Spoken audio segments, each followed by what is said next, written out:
número 7, versículo de número 1 até o verso de número 12. Eu quero dizer aqui, usando essas palavras, que para você viver a vida cristã, você tem que viver com discernimento.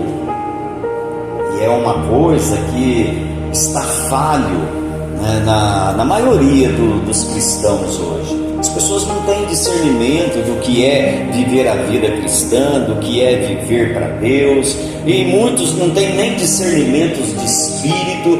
As pessoas estão tão focadas naquilo que elas querem, naquilo que elas tanto almejam, que elas não estão aí tendo o discernimento, né, do que é de Deus e o que não é. E isso tem se tornado fácil para o diabo agir.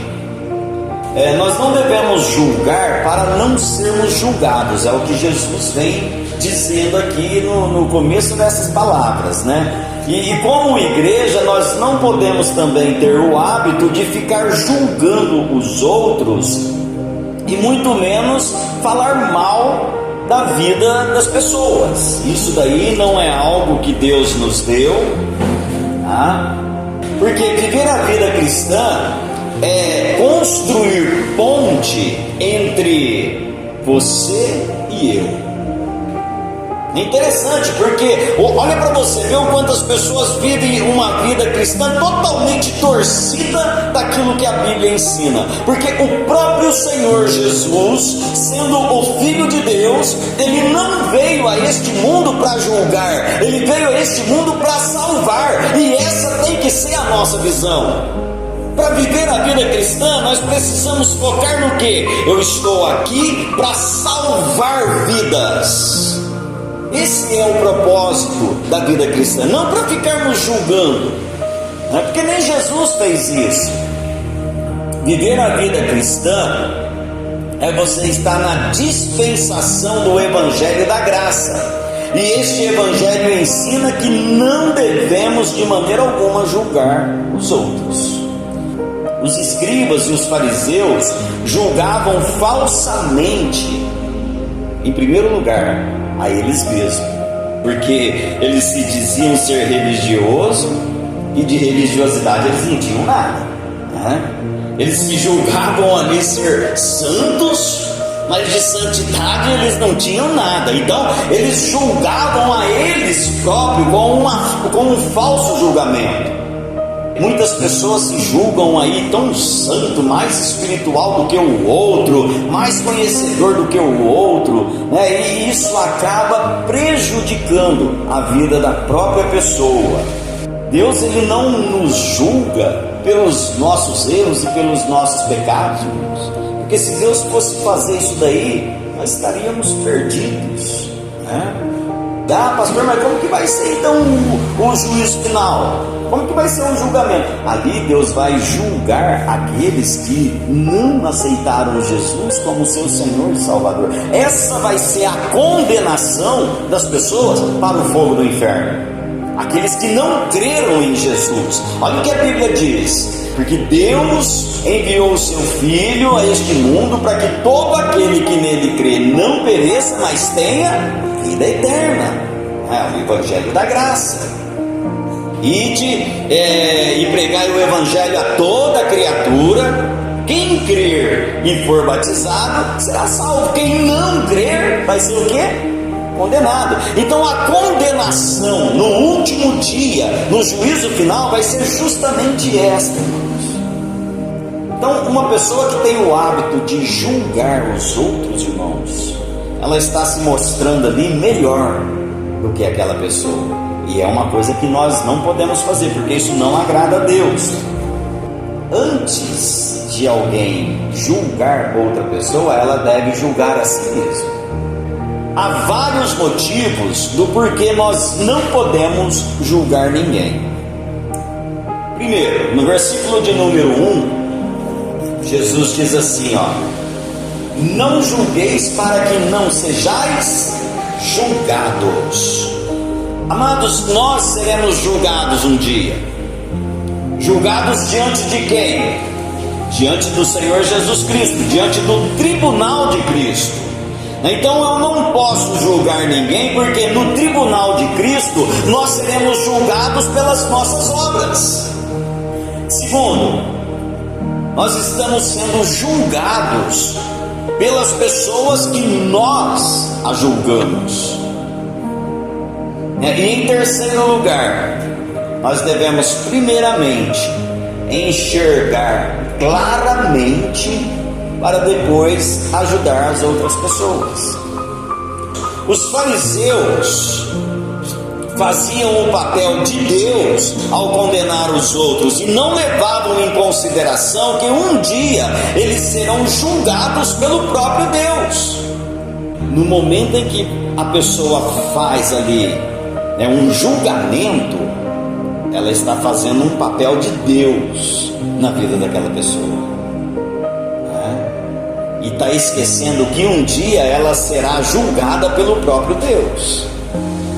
Aquele que julga, tem o hábito de julgar, ver defeito dos outros, essa pessoa um dia será julgada por Deus, além de estar sendo julgada aqui, como Jesus vem dizendo aí, no verso de número 2, porque com o juízo com que julgardes, sereis julgados, e com a medida que tiverdes medido, vos tornarão a medir. Irmãos, nós queremos viver uma vida cristã, mas às vezes isento dos ensinamentos de Jesus. Nós devemos enxergar claramente primeiro, para depois ajudar os outros, como Jesus vem dizendo aí no verso de número 3 até o verso 5. E por que reparas no arqueiro que está no olho do teu irmão, e não vês a trave que está no teu olho? Ou como dirás ao teu irmão: deixa-me tirar o arqueiro do teu olho, eis que a trave está no teu olho? Hipócrita, tira primeiro a trave do teu olho, e então verás claramente para tirar o arqueiro do olho do teu irmão. O que será que Jesus está querendo dizer com essas palavras aqui, irmãos? Então não tem como eu crescer na graça de Deus se eu não ajudar as pessoas.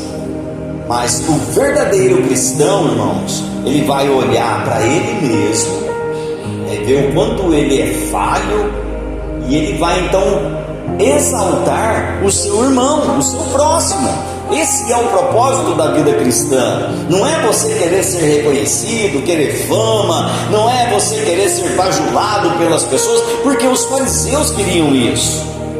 Aqueles que chegam até você se mostrando alguém, se mostrando ser grande, se mostrando ali ser cheio do poder de Deus. Cuidado com essas pessoas, porque às vezes pode ser ali um lobo voraz, pode ser ali um cão disfarçado de ovelha. Então muitos falsos profetas têm se levantado aí, irmãos, e são pessoas que vêm o que? Bajulando a si mesmo, se mostrando ali alguém cheio do poder de Deus, se mostrando alguém ali com unção de Deus na vida dela, e na verdade não passa de show. Aquele que tem o Espírito de Deus, ele age com humildade,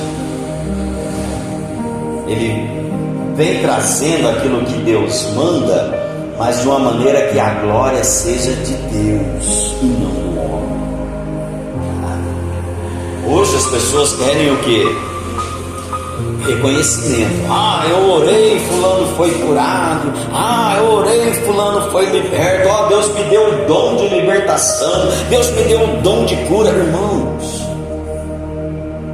o homem não pode fazer nada se não houver a manifestação do Espírito Santo de Deus. Ninguém é curado. Se não houver ali o nome de Jesus Cristo, os demônios não vão obedecer de maneira alguma. E aí a pessoa: Deus me deu um dom de libertação, eu tenho um dom de libertação, ora os demônios vão embora. Vai, mas por causa do nome de Jesus.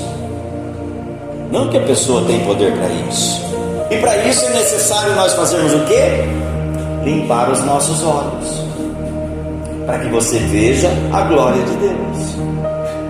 entendendo por que Jesus falou? Tira primeiro o arqueiro que está, a trava que está no teu olho, para depois tirar o cisco que está no olho do teu irmão.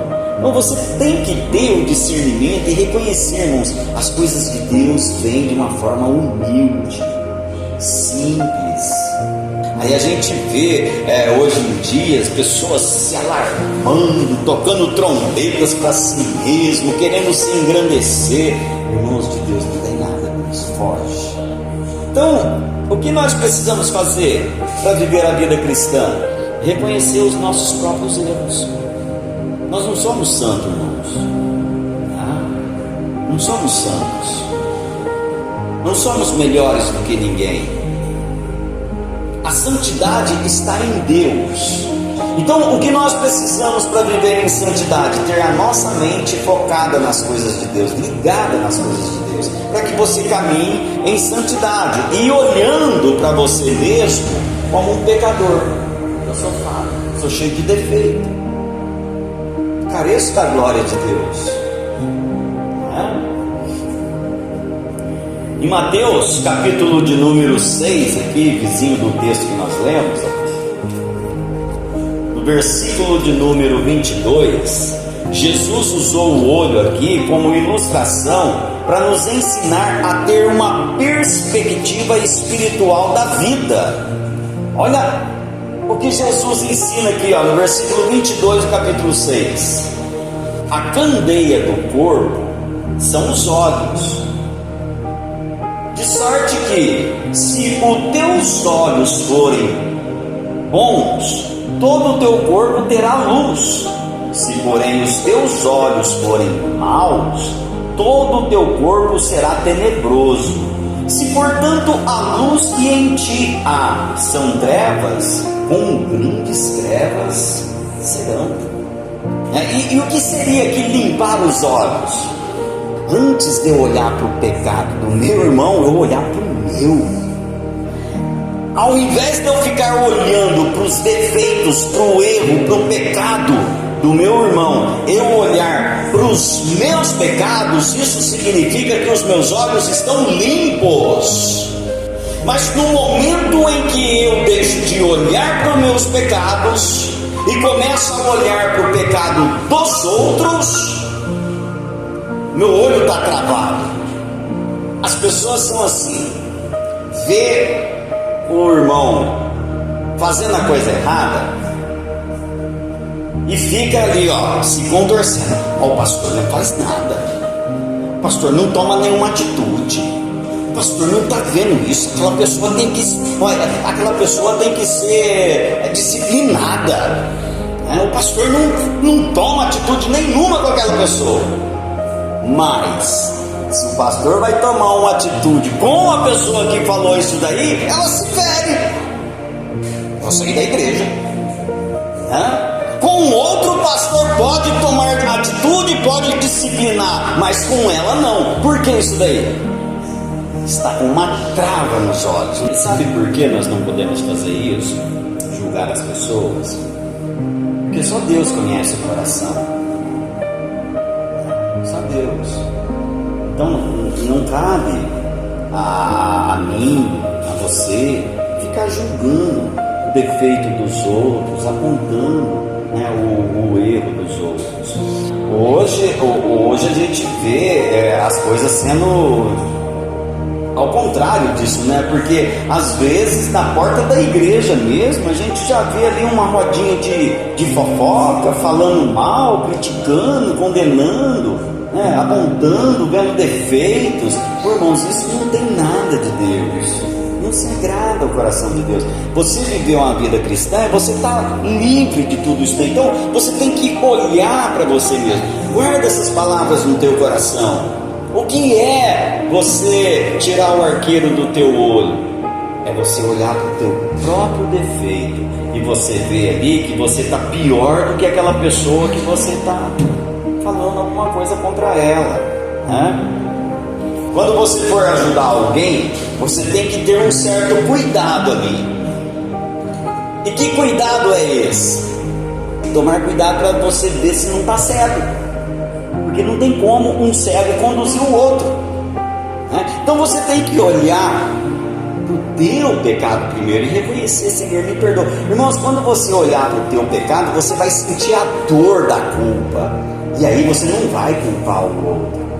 Igual aconteceu com Jó. Lembra dos 3 amigos de Jó? Jó, você está nessa situação é porque você tem pecado, Jó. Você tem pecado. Jó estava em pecado, irmãos. E por que eles falavam aquilo?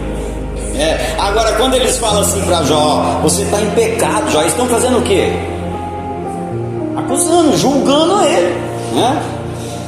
E pelo fato deles estarem bem de saúde, eles achavam que não tinha pecado nenhum, que não tinha defeito nenhum. Olha para vocês verem, irmão, o quanto um punhal aponta para nós, né? Olha para ver. Então não faça isso, em nome de Jesus. Pelo menos vocês que estão ouvindo essa palavra aqui, irmãos, pelo menos vocês, né? Aprenda para ensinar os outros. Olha que chegar alguém perto de você falando de alguém: ops, peraí, vou parar. Eu aprendi lá no estudo que não posso julgar ninguém, tá? Nós devemos lidar com ela da mesma maneira que um oftalmologista lida com o olho das pessoas, tá? Como você imagina que seja aí o proceder de um oftalmologista numa cirurgia no olho? Um vacilo do oftalmologista numa cirurgia, ele cega a pessoa, né? Um vacilo nosso com alguém, nós podemos matar ela espiritualmente. Uma palavra que você fala para alguém, uma fofoca que você faz para alguém, você pode tirar a pessoa da igreja, você pode tirar a pessoa da presença do Senhor, você pode matar aquela pessoa espiritualmente. Uma fofoca, irmãos. Então nós devemos lidar com os pecadores da mesma maneira que um oftalmologista lida com o olho das pessoas. É com cuidado, com carinho, com atenção. É dessa maneira que você tem que proceder com aquelas pessoas que, ao teu conhecimento, você acha que ela é pecadora. Hoje as pessoas estão tão cheias de si que não tem lugar para o Espírito de Deus. E o Espírito de Deus, ele é manso. É o que a irmã está falando. É manso, ele age com mansidão. Ele vem com palavras que constroem. Por isso que eu falei, a vida cristã é construir uma ponte, não destruir a ponte. E hoje as pessoas estão fazendo o quê? Destruindo essa ponte, com acusações, apontar, fofocas, e aí acaba quebrando aquela ponte, aonde que muitos estão aí se dispersando, indo para cada um para um lado. Então o que nós aqui precisamos fazer? Construir essa ponte, ligarmos um ao outro e entender que aos olhos de Deus somos todos iguais.